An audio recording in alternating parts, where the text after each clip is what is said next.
Let us learn the observations from experiments based on photoelectric effect. First one, when ultraviolet radiation was incident on the emitter plate, current I was recorded even if the intensity of radiation was very low. Photocurrent I was observed only if the frequency of the incident radiation was more than some threshold frequency, that is, some minimum frequency nu naught. Nu naught was same for a given metal and was different for different metals used as the emitter. For a given frequency, nu greater than nu naught of the incident radiation, no matter how feeble was the light, meaning however small the intensity of radiation be, electrons were always emitted. There was no time lag between the incidence of light and emission of electrons. The photocurrent started instantaneously on shining the radiation even if the intensity of radiation was low. As soon as the incident radiation was stopped, the flow of current stopped. This is also known as an instantaneous process.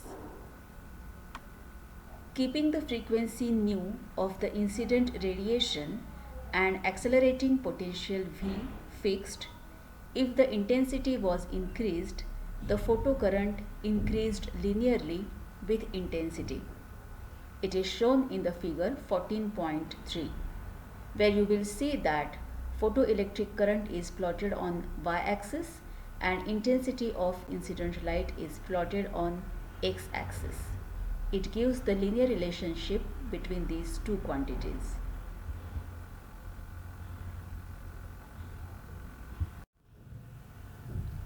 The photocurrent I could also be varied by changing the potential of the collector plate. I was dependent on the accelerating potential V, that is, potential difference between the emitter and collector plates for a given incident radiation. Initially, the current increased with voltage, but then it remained constant. This was termed as the saturation current I0. In the figure 14.4, photocurrent as a function of accelerating potential for constant incident frequency and different incident intensities are shown. Here we can see the different intensities as I01, I02 and I03. Next observation, keeping the accelerating voltage and incident frequency constant, if the intensity of incident radiation was increased, the value of saturation current also increased proportionately.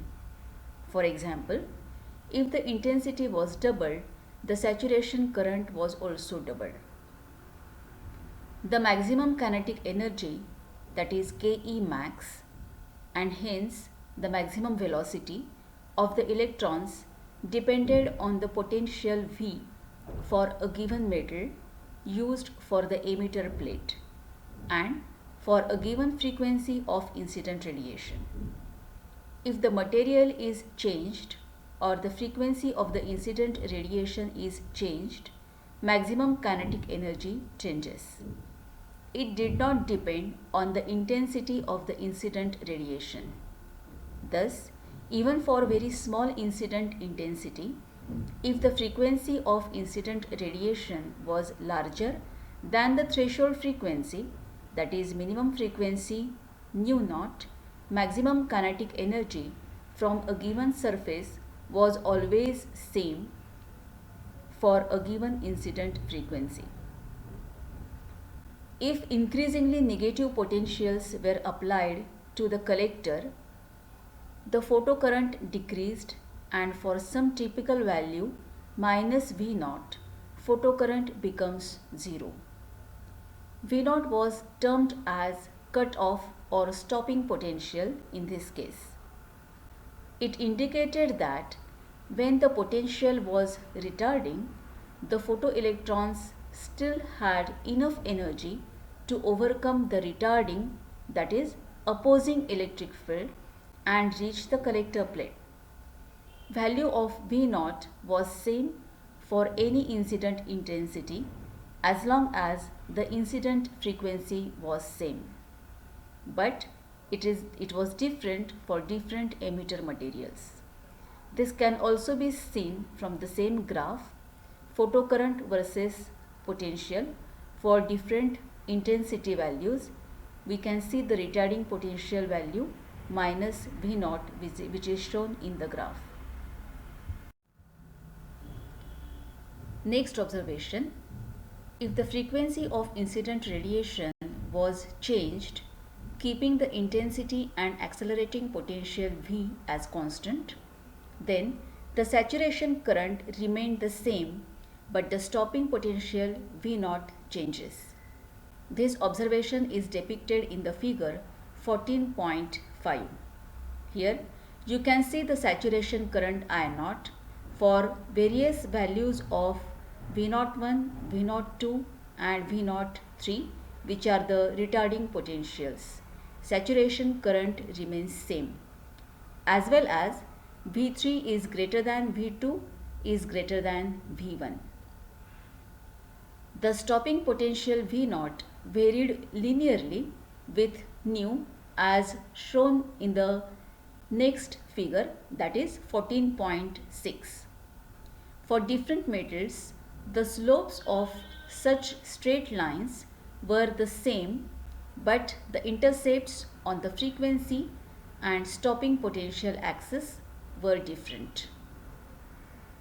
Here in the figure 14.6, stopping potential as a function of frequency of incident radiation for emitters made of different metals is shown.